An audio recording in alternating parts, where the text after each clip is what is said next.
आज इथे मी मिठाईवाल्यासारखी मिठाई बनवलेली आहे, ती म्हणजे मलाई लड्डू। मग दूध नाही फाडायचं आहे आपल्याला, काहीच नाही, अगदी झटपट अशी होणारी ही मलाई लड्डूची रेसिपी आहे। तोंडात टाकताबरोबर विरघळणारी।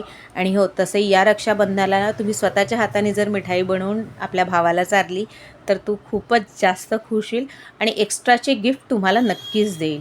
आणि तसे आपल्या हातची बनवलेली मिठाई ही सर्वांनाच आवडते। तर वेळ न गमावता रक्षाबंधन स्पेशल मिठाईची रेसिपी सुरुवात करूया। सुरुवात करण्याआधी तुम्ही जर ही रेसिपी फेसबुकवर बघत असाल तर माझ्या पेजला फॉलो करा आणि यूट्यूबवर बघत असाल तर माझ्या चॅनलला सबस्क्राईब करा। त्याचबरोबर लाईक, शेअर आणि कमेंट नक्की करा आणि व्हिडिओ पूर्ण बघा। हॅलो फ्रेंड्स, मी लतिकाच किचनमध्ये तुमचं स्वागत आहे। आज मी इथे रक्षाबंधन स्पेशल मिठाई बनवलेली आहे, तेही मलाई लड्डू। तर सगळ्यात पहिले इथे मी कढई ठेवलेली आहे, गॅस बंद आहे, गॅस चालू करायची नाही सगळ्यात पहिले आपल्याला। त्यानंतर इथे 1 पाव दूध घेतलेलं आहे मी, 1 पाव दूध घालून घेते आहे, पूर्ण घालून घ्यायचं आहे आपल्याला। आणि त्यानंतर यात घालायचं आपल्याला दूध पावडर। दूध पावडर आपल्याला जास्त घालायचं नाही आहे, मी इथे 1.5 वाटी घालते आहे। तुम्ही हवं तर कमी करू शकता किंवा थोडं वाढवू सुद्धा शकता। तर मी इथे 1.5 वाटी घातले आणि याला छान फिरवून घ्यायचं आहे। अर्ध्या वाटीचा दूध पावडर टाकतानाचा व्हिडिओ आलेला नाही, त्यामुळे सॉरी। तर मी तो टाकलेला आहे आणि याला छान मिक्स करून घेतलेला आहे। मिक्स केल्यानंतर आता गॅसची फ्लेम आपल्याला ऑन करायची आहे। गॅसची फ्लेम ऑन झाल्यानंतर याला सतत ढवळत राहायचं। बघा इथे गॅसची फ्लेम मी ऑन केलेली आहे। आता याला सतत ढवळत राहायचं, नाहीतर याचे लम्स त्या आपल्या दूध पावडरचे गुटळ्या झाल्या नाही पाहिजे, त्या पूर्ण विरघळल्या पाहिजे। हलकंसं कोमट व्हायला लागलं की हे आपोआप या दूध पावडरच्या गाठी ज्या आहेत त्या विरघळायला सुरुवात होऊन जातात। तर त्याला सतत फिरवत राहायचं, सोडायचं नाही। मंद गॅसची फ्लेमही मंदच ठेवायची, नाहीतर आपली ही मिठाई खालून लागेल आणि करपून जाणार। तर हे मंद आचेवर इकडे फिरवत आहेत। बाकीचे माझ्या घरी मदतीला असतात, त्यामुळे माझी मोठी मुलगी असते, माझे मिस्टर पण असतात कधी कधी, तर ते आहेत। तोपर्यंत मी इथे 1 पाव पनीर घेतलेलं आहे, त्याला किसून घेतलेलं आहे। तुम्ही जर किसलं नाही तर तुम्ही क्रम्बलसुद्धा करू शकता, हाताने चोळून त्याला पूर्ण मॅश करू शकता जसं आपण रसमलाई म्हणजे रसगुल्ल्याला करतो तशासारखं सुद्धा करू शकता। तर इकडे बघा दूध हळूहळू आटायला सुरुवात झालेली आहे। मी पनीर किसल्यानंतर पनीर ठेवलं बाजूला, हे आता छान मिक्स झालेलं आहे। आता मी इथे 1 वाटी साखर घातली, साखर जास्त घालायची नाही। मलाई लाडू हे एकदम गोड नसतात, हलकेसे गोड असतात, ज्याने त्याचा फ्लेवर खूप छान इन्हान्स होतो। म्हणून आपल्याला इथे जास्त साखर घालायची नाही, फक्त मी 1 वाटी साखर घातलेली, कारण की दूध पावडरला सुद्धा त्याचा स्वतःचा गोडसपणा असतो। दूधही हलकंसं गोड असतं आणि पनीर तेही हलकं गोड असतंच। मलाई पनीर घेतलं तर ते तर गोड असतं। तर इथे आता दूध घट्ट व्हायला सुरुवात झालेली आहे, बघा घट्ट झालेलं आहे। आता यात मी घालते आहे दुधाची साय, ऑप्शनल आहे टोटली, पण याच्यानी मलाई लड्डूला खूप छान असा शाईन येते, चकाकी येते आणि खूप छान सॉफ्टनेस पण येतो। टोटली ऑप्शनल आहे, असेल तर नक्की घाला, नसेल तर घातलं नाही तरीही चालेल। आता हे सर्व मिक्स झालेलं आहे। आता आपण जे किसून पनीर ठेवलेलं आहे ते यात घालून घ्यायचं आहे आपल्याला। तर इथे आता मी पूर्ण पनीर यात घालून घेते आहे। घातल्यानंतर आपल्याला सतत ढवळायचं आहे आणि हे पनीर जे आहे ते पूर्णपणे या दुधात मॅश झालं पाहिजे, छान शिजलं पाहिजे, घट्ट झालं पाहिजे।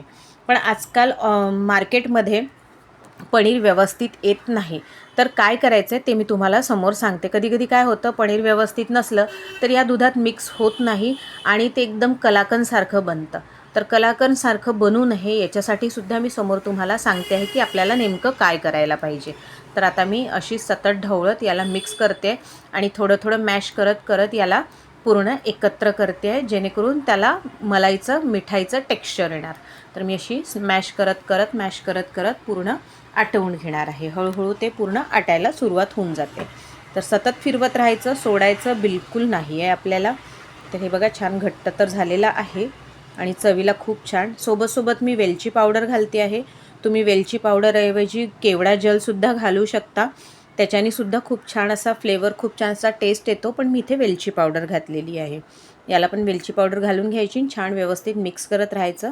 बघा मी अशा प्रकारे मॅश करते, म्हणजे जेणेकरून हे एकत्र एकजीव झालं पाहिजे अशासारखं। तर बघा हे घट्ट झालेलं आहे, दूध पूर्ण आटलेलं आहे, थोडंसं राहिलेलं आहे।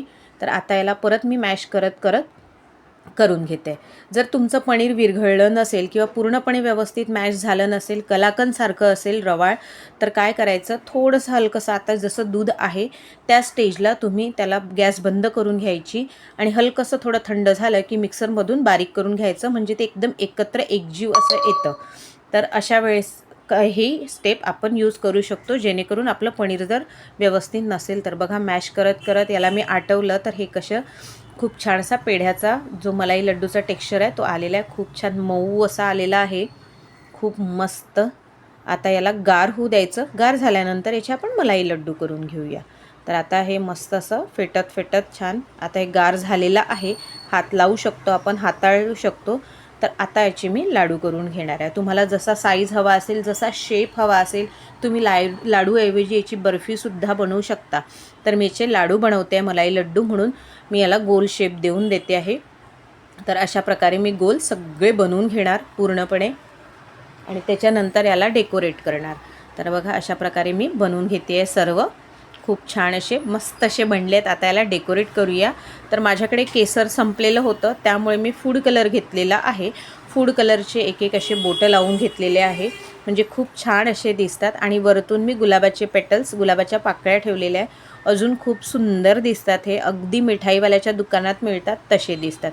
खूप छान जबरदस्त असे दिसतात.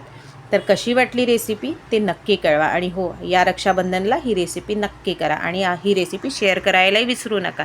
तर भेटूया पुढच्या रेसिपीत. तोपर्यंत बाय.